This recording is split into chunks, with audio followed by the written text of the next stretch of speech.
Mom, if Dad's gone, the company's all mine, right? Listening in disbelief at my brother's words, our mom, Patricia, responded, Well, obviously, Daniel, plus, if you do the math, there's supposed to be a sizable inheritance in Plan B. With Dad's life insurance, we could live large for a while. It's like a bonus, huh? Well, gotta thank our absent dad. I felt like I was about to explode with anger. What's wrong with these people? This is unforgivable. I can't let them have their way. Just as I was about to yell, I got a call from Dad in the hospital. This story goes back a few months. My name is Christopher. I'm a 33-year-old architect working at a design firm. I moved out of my family home and now live alone in a nearby condo. Being single is a little lonely, but I love my job and live a fulfilling life every day. Today is a day off, and I had plans to meet with my dad, James. Ah, Christopher, how have you been? Dad showed up for our meetup with his usual warm smile on his face. Dad, long time no see. Have you lost some weight? Running a business must be tough.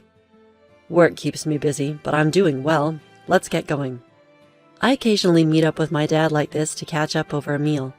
Today, Dad invited me to join him for some volunteer work. We're at a small children's care facility on the outskirts of town. Hello, Mr. Smith. James, Christopher, hello, and thank you for coming today. We were greeted by the friendly face of the elderly director. Dad and Mr. Smith were chatting away warmly. Turns out my dad grew up in this facility. After leaving it, he put himself through college and started his own architecture firm. Even without any relatives to rely on, he made it on his own efforts, and I've always admired him for that. On his day off, Dad often invites me to volunteer at the facility with him. Since we both have backgrounds in architecture, we can repair furniture and playground equipment. James, Christopher, you've helped a lot today. After finishing our repairs on beds, chairs, and swings, Mr. Smith thanked us as we were leaving. I felt good about making a difference, and for Dad, visiting Mr. Smith, who's like a father to him, must be important too. As we walked side by side, pondering where to grab a bite, a sleek black luxury car pulled up next to us. The window rolled down and out popped Mom. Driving the car was my brother Daniel. Well, well, look who it is. Back from the care facility again, are we? Mom said. It's embarrassing to have a dad without parents. Can we stop this already? Mom, let's go. My brother spoke, chomping on his gum. I wanted to retort that he was the one who should be embarrassed, being an adult with no stable job and dyed hair, but I held back. No point in saying anything to these people. It would be a waste. Daniel and I are going to dinner. You two can grab some fast food, and don't forget to fold the laundry. All right, understood, Patricia. Dad responded, and without another word, Mom rolled up the car window and they drove off. Dad and I just watched them go, saying nothing. Mom and my brother looked down on Dad, belittled him at every turn. Honestly, Mom might be beautiful on the outside, but that's about it. But the reason they can do all this is that they're basically living off Dad's income. They've been trash-talking him for as long as I can remember, saying he's a deadbeat from an orphanage, that he has no ambition or excitement in his life. They probably only see Dad as a wallet that listens to their every demand. What's worse, my brother Daniel eats all of this up and joins in on making fun of Dad. Our family has 2 kids, but Mom has always lavished her love only on Daniel. She's pretty much ignored me, giving Daniel whatever he wants, whenever he wants. Thanks to that, Daniel still clings to Mom like a child. Even in his 30s, he still calls her Mommy and lets her dictate even what he wears and eats. When I heard that Mom accompanied him to every driving lesson, I was floored. Dad, isn't it hard living with those 2? I asked my dad that question. I'm used to it. Besides, they're still family. I have to do what I can, Dad said in a lonely voice before heading back to the house he shares with Mom and Daniel. All I could do was watch him go. A month passed. I got a call from Mom saying that Dad had collapsed, so I rushed to the hospital. Dad, what on earth happened to you? Dad, who looked even more fragile than a month ago, responded, I got some tests done and they found cancer. Apparently, it's pretty advanced. My dad had been diagnosed with progressive stomach cancer.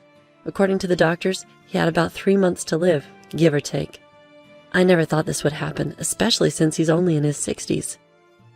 Even my mom was visibly shaken. Why did you let things get to this point? Because you and Daniel have been pushing Dad too hard. You know he's been stressed out. Christopher, how dare you speak to your parents like that? You're nothing like Daniel. And what is Daniel doing at a time like this? Off gambling again? While Mom and I were arguing, Dad spoke up quietly. Both of you stop. I'm fine. Go home for today. Dad, I'm sorry. I'll be back. I left the hospital room, but between my worries for Dad's health and the shock of his prognosis, I couldn't sleep that night. After that, I took on the responsibility of bringing Dad a change of clothes and doing his shopping as he requested. Sure enough, neither Mom nor my brother lifted a finger. Still, I wanted to make Dad's time as comfortable as possible. I popped into his hospital room during breaks from work and took care of him for 2 months. Then, one day, when I went back to my parents' house to grab some of Dad's belongings, I overheard Mom and my brother talking in the living room. Mommy, once Dad is gone, the business is all mine, right? Stunned by my brother's words, I listened more closely. That's when my mom chimed in. Daniel, it's not a given. Besides, if you do the math, there should be around $2 million in inheritance. Wow, that's awesome. Maybe I should buy another car. Why not? You'll be the company president, so you should drive a nice car. Thanks to his life insurance, we can live a little lavishly for a while. It's like a bonus. Gotta thank Dad for not being around. I felt like I was going to explode with anger. What kind of trash are these people? Unforgivable. I can't let them get their way. Just as I was about to unleash my anger, I got a message from Dad. Christopher, can you come to my hospital room alone? I managed to contain my emotions and went to see my dad. He had lost even more weight recently and his complexion looked bad. Christopher, thank you for always being there. What are you talking about, Dad? Just tell me what I can do to help. As I sat next to his bed, Dad began. There's something important I need to talk to you about. I listened quietly to my dad, holding back the tears as I responded. Visiting hours are almost over, so I'm going to head out, but about what we discussed? Dad, just focus on taking care of yourself for now. Thank you, Christopher. See you later.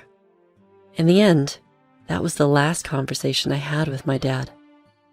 He took a turn for the worse shortly after and passed away the next day. I held my emaciated father's hand in the hospital room and cried. My mom and brother also put on a show of tears, but only this time. Things got pretty tough after that. Mom was technically in charge of the funeral, but of course she didn't lift a finger. Instead, she showed up at the funeral all dolled up in makeup and tried to cut corners on the costs. He doesn't even have any relatives. Why not keep it simple? Dad's coworkers and business associates are coming to the funeral. Don't embarrass us with that kind of talk. And today, while getting his necktie tied by Mom, Daniel chimed in. Just do what Mom says. Don't waste money on a dad like that. Daniel, just be quiet. If it's about money, I'll handle it. At least let me give Dad a proper send-off. So I ended up taking charge of the entire funeral.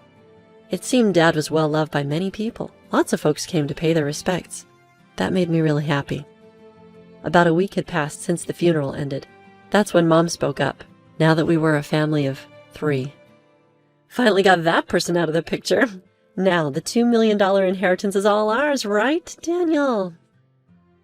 And Dad's company, too. Man, I'm finally going to be the boss. Listen up, Christopher. You better give up your inheritance, got it? Just after the funeral had ended, they were already talking about this stuff. Annoyed, I replied, Dad had already arranged all the inheritance matters with the lawyer. I have the contact details. What? Why didn't you say that sooner? Call the lawyer right now. That's right, Christopher. Hurry up. So I dialed the number on the business card that Dad had given me. Not long after, the lawyer who arrived was a woman in her mid-30s. I'm Attorney Williams. I have been authorized by James to handle matters concerning the inheritance. I'm very sorry for your loss. While shaking hands and greeting the lawyer, my brother grinned and said, Wow, I thought lawyers were all old dudes. You're quite the looker. Got a boyfriend? Oh, Daniel, do you like her? Mommy prefers someone younger. Knock it off, both of you. Thank you for coming all this way. Please come in. We ushered Miss Williams into the room and listened to what she had to say. Let me explain. First of all, concerning the company, James had told me before he passed that it would be transferred to an acquaintance's company. I've been proceeding with the paperwork. What? The one who raised his voice was my brother. "What does that mean? I was supposed to become the CEO." "I've heard nothing of the sort. For the sake of the employees, the company will be merging with a trusted and skilled company that your father was fond of. The other company has already agreed, so there's nothing that can be done." "That damn outsider! Damn it!" My mom hurriedly chimed in. "Daniel, calm down. The inheritance is ours, right? It should be around $2 million, shouldn't it?" Ms. Williams answered in a matter-of-fact manner. "No, there's nothing like that. The company was not doing as well as you think, and any remaining assets have been used to prepare for the company's transfer." "What? What about our money?" "There should be $2 million coming in, Mommy. What's going on?" "Patricia has received a substantial life insurance payout. She has left a will expressing the desire to gift that money." "What are you talking about? We've already spent that on a new car." "Hey, lawyer, Dad had multiple insurance policies, right? What about those other payouts?" "Regarding life insurance, James had canceled all policies before he passed. All I know is that the money was used up." "What? Where did all the money go before he died?" "Damn it! Was he planning to leave us without a dime?" I watched Ms. Williams leave as my mom and brother lost their composure. As she left, she said, "It's tough, isn't it?" All I could do was give her a wry smile in return. I looked up at the night sky, recalling the last conversation I had with my father while walking. "Christopher, would you take over the company if I die? There might not be much in assets, but I should be able to leave you at least the insurance money. There should be enough of that." "What are you talking about, Dad?" "You are the only one in the family who was kind to me. I wanted to leave something for you, at least." "Dad, I respect you for building the company from scratch with your own hard work. I want to make it on my own, too. I don't need the company or the insurance money. But if there's any inheritance left, I want you to use it as you wish. I'll help in any way I can." "Christopher, thank you. Thank you." Walking along, I realized I had arrived at the facility. Despite it being night, Mr. Smith was in the yard. When he saw me, he ran over in tears. "Christopher, James passed away so suddenly. He told me not to come to the funeral, but actually—" "Mr. Smith, my dad was grateful for both you and the facility. I just found out, too. A little while ago, James made a large donation to the facility, a really large one. Now we can buy the things the kids need. We might even be able to renovate. Thank you. But I wish James could have lived. I wish he could have been happy." While comforting a tearful Mr. Smith, I found myself crying, too. Looking up at the starry sky, I whispered in my heart, "Dad, you did it. You really did it." A few months later, I had occasionally met with lawyer Ms. Williams to handle the intricate legalities of transferring the company and settling the estate. This was to be my last meeting with Ms. Williams. After expressing my gratitude for her support, Ms. Williams offered her condolences once more, comforting me in a considerate manner. As I was seeing off Ms. Williams, I thought about how I might never see her beautiful face again. She was such a kind and gracious person. Just then, as I was waving goodbye, a familiar car pulled up beside Miss Williams, and out jumped my brother, wielding a metal bat. "Ah! Hey, what the heck are you doing?" I yelled and quickly tackled my brother. "Shut up! Let go of me!" His face turning red as I held him down to the ground, he was struggling. "Were you trying to attack Miss Williams? What's going on?" "What's going on? Because of her, I didn't get the company or the money. It's her fault, damn it!" "That's ridiculous. This isn't Miss Williams' fault." I had thought he was foolish, but this was beyond anything I'd expected. While shielding a trembling Miss Williams, I called the police. Inside my brother's car, not just a bat, but also a rope and a stun gun were found, clearly weapons. He was swiftly arrested. When our mother found out, she fumed. "You'd send Daniel to jail? Your own family? How heartless." I replied calmly, "I no longer consider you or him family. My only family was my late dad. I'm cutting ties with the both of you." Mom was still ranting, but I ignored her and cooperated fully with the police investigation. I later found out that my brother had also been repeatedly harassing Ms. Williams online, making vulgar comments and slandering her. Threats had even been made, and the police were in the process of identifying him. My brother was sentenced to jail for his attempted attack on Ms. Williams. She also sued him in civil court for defamation, and he was ordered to pay damages too. Please take every penny he has if that'll make him reflect on his actions. I'm truly sorry for all this. Upon my apology, Ms. Williams gave a faint smile and said, "I'll do just that. Thank you for saving me from a dangerous situation. From now on, I hope you at least find happiness, Christopher." Several months later, when spring arrived, I found myself at Sakura Garden. Today wasn't for volunteering, it was a business meeting. Thanks to the funding from my father's donation, the aging facility was planning on a renovation. Mr. Smith had approached me for the architectural design. I initially declined, citing my inexperience, but Mr. Smith was unyielding. "James always proudly said, 'Christopher will become an exceptional architect. He's already surpassed me. We can do this because of James. I'd really like for you to take on this project, Christopher.' With sentiments like that, how could I say no?